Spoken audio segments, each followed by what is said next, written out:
Now the focus on Sri Lanka as the island nation continues to slip into more chaos. Sri Lanka's entire cabinet of ministers have resigned. Meanwhile, anti-government protesters continue to occupy the presidential and prime ministerial residences, saying they will only move when both leaders officially resign.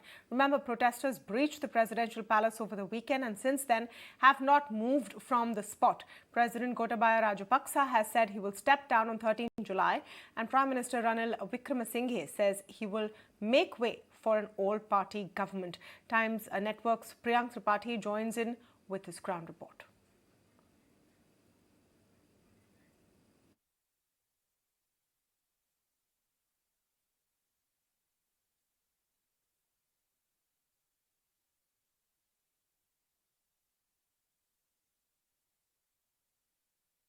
To Priyanka in a while, but meanwhile, let me go across to Jayant Dasgupta, former ambassador and former representative of India at the WTO. And I'm also speaking with Mahendran Thiruvarangan, senior lecturer at the University of Jaffna. Welcome to both of you, and thank you so much for speaking with us today. Mr. Mahendran, let me begin by just, getting your take on what next. We have seen the anger of the people on the streets. They've stormed the presidential palace. They've stormed the prime minister's residence. They have fled or have vacated their posts. But is anyone else who comes going to be able to effect a change? That was the hope from Renil Wickremesinghe, wasn't it? Of course, but Renil Wickremesinghe was not able to bring about the change that was expected from him. But I think the change also should be looked at different levels, I think. One is the economic changes, which are related to the pressing needs of the people, because there are huge shortages of essential items like food, medicine, fuel, cooking gas. And as a result, the country has come to a halt now. So that needs to be addressed first. But for that, some immediate relief is necessary.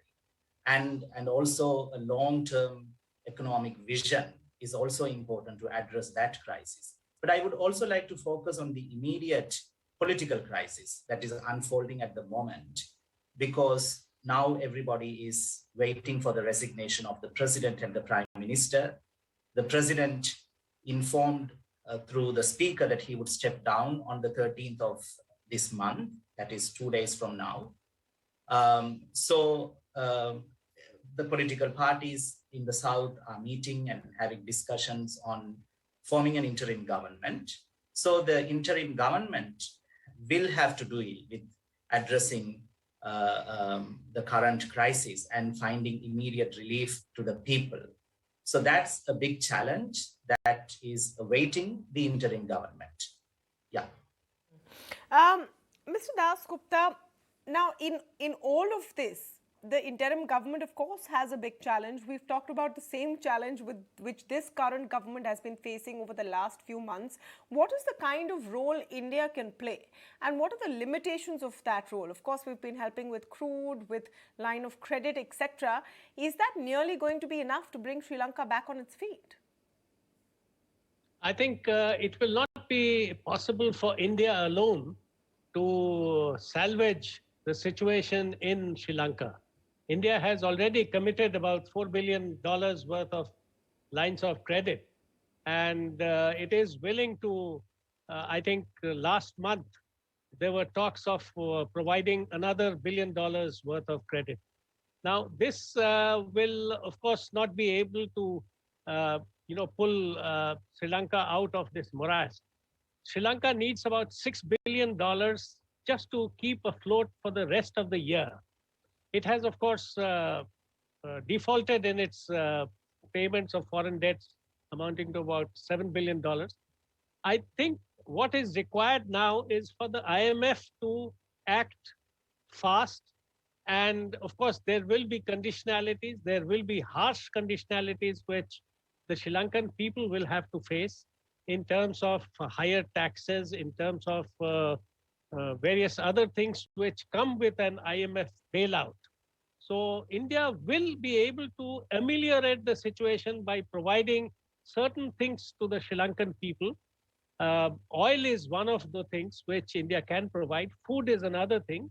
Medicines, of course, as was mentioned by my co-panelist, is something which India has been doing and will be able to provide. So there are things which India can do, but it will not be enough.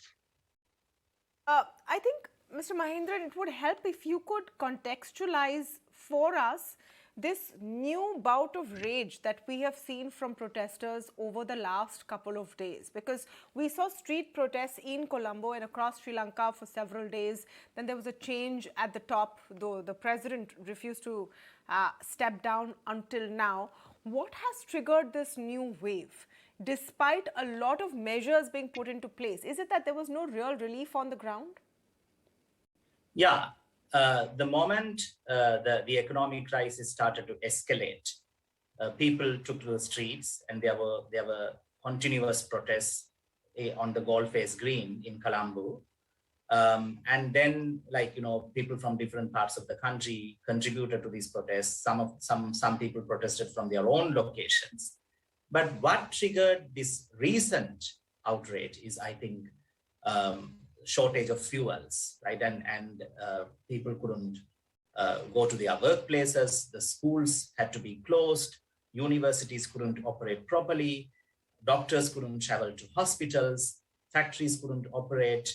So because of the fuel shortages, there was the crisis escalated rapidly within the past couple of weeks. And that is when I think the trade unions and protesting groups came together and decided to go for a massive protest on the 9th of July. And that led to the announcement by the president about his resignation. I'm going across to Priyank now live, who's joining me from Colombo. He's been tracking this for the last several days. Priyank, what is the status on where the top guard or the power centers are? Where is the president? There's been a lot of speculation whether he's fled the country. Is he out? Will he come back? What do we know so far? See, the Speaker of the House has already given a statement today evening that it is very much possible that Gotabaya Rajapaksa, the president of Sri Lanka, will be in the nearby island after he managed to flee away from this location. But the fact remains that this particular location, which you can see behind me, is the Golf Face, where which was on the eye of the storm after the protesters came here and they barged inside the president's house. Later to that, what we have also got to know that there have been series of incidences of violence which could have happened here. But all these protesters who are here have been guarding the president's house. They have been saying that they won't be leaving this president's house till the time there will be a government in place, because this is their heritage.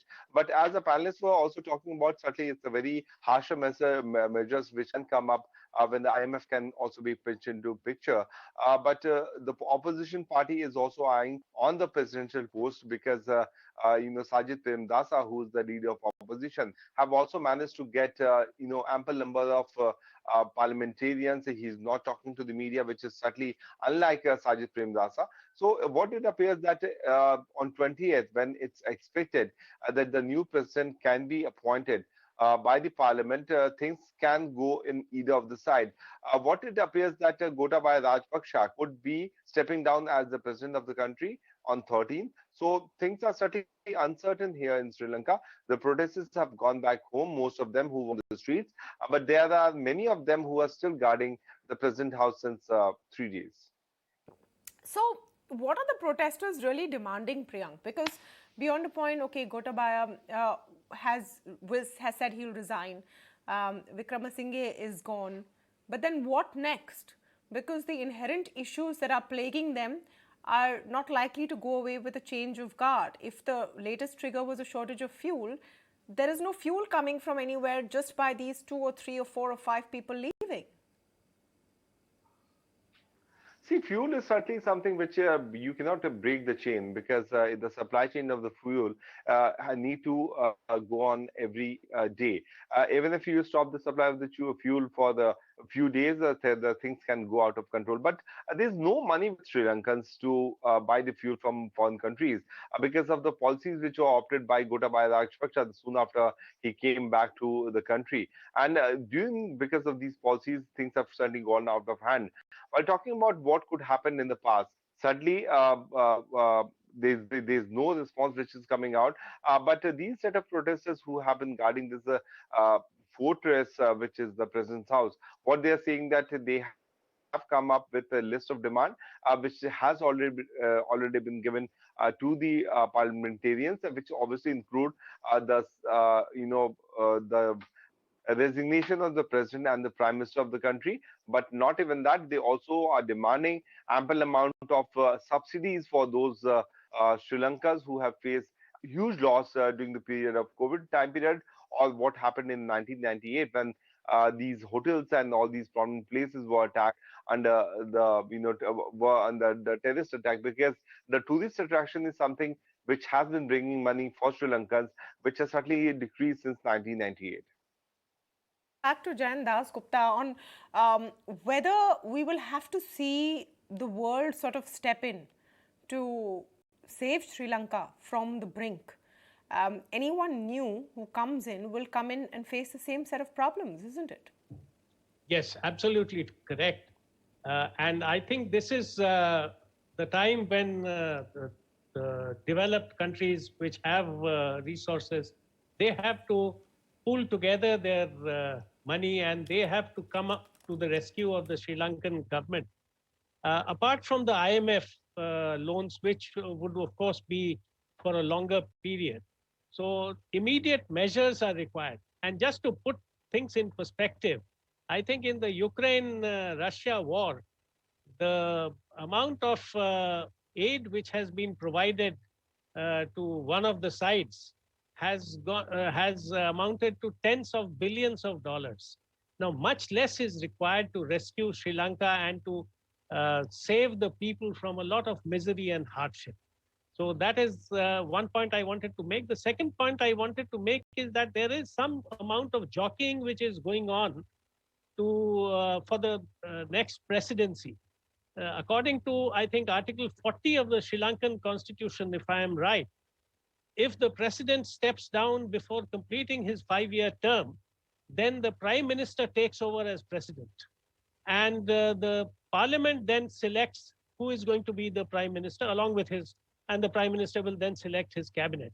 So that could be one of the reasons why this chaos is still continuing, because President Gotabaya is going to resign only on the 13th. So Prime Minister Wickremesinghe will probably hold on. And then after the 13th, he will automatically become the president. Is that what is expected, Mr. Mahendran? And is that why the delay in Gotabaya Rajapaksa putting in his resignation with immediate effect? We don't know why there is a delay, because there are several speculations about that, whether some deal is being negotiated now, or whether the president is trying to flee the country. But the protesters have also made it clear that the Prime Minister Renil Wickremesinghe should step down. That means he cannot become the president. So the expectations of the protesting public is that an interim government led by the opposition parties should take over. And they are the ones who are now expected to give leadership to the country and bring about the political reforms, and also to address the economic crisis. Of course, all these tasks are going to be very, very difficult, but that is the expectation of the protesters. Absolutely. Thank you so much, Jayant Dasgupta and Mr. Mahendran, for joining us as we keep tracking what happens in the neighboring island nation of Sri Lanka.